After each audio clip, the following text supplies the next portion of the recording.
Hello everyone, quick અને easily બની જાય એવી ટેસ્ટી પાલક પનીરની સબ્જી બનાવી છે। વિડીયો આખો જોજો, વિડીયોને લાઇક કરજો, ચેનલને સબસ્ક્રાઈબ કરજો। સરસ મજાની પાલક અત્યારે મળી રહી છે તો ગરમ પાણી કરીશું એક તપેલીની અંદર અને એની અંદર ચપટી ખાંડ એડ કરીશું। પાલકને ધોઈ અને એની અંદર ઉકળવા દઈશું। 5 મિનિટ બાદ એને કાઢી ઠંડા પાણીમાં નાખીશું।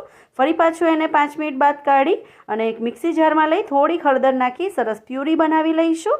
હવે એક ફ્રાઈંગ પેનની અંદર થોડુંક તેલ, થોડુંક ઘી, થોડુંક જીરું એડ કરીશું। જીરું તતળી જાય એટલે ડુંગળી, ટામેટાં, આદુ, લસણ મરચાંની પ્યુરી એડ કરી અને હળદર, લાલ મરચું, ધાણા જીરું, ગરમ મસાલો અને કિચન કિંગ મસાલો, મીઠું એડ કરી અને સરસ રીતે મિક્સ કરી પ્યુરીને અને મસાલાને સરસ રીતે સંતળવા દઈશું।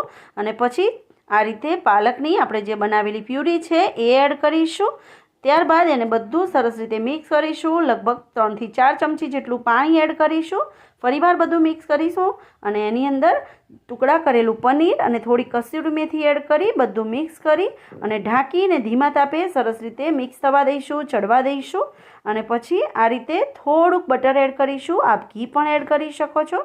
મેં અહીં ચીઝ છીણેલું એડ કર્યું છે, તમે છીણેલું પનીર પણ એડ કરી શકો છો। બધું મિક્સ કરીશું તો લો, ભાખરી, રોટલી, પરાઠા, નાન સાથે ખાઈ શકાય એવી સરસ મજાની પાલક પનીરની સબ્જી તૈયાર છે।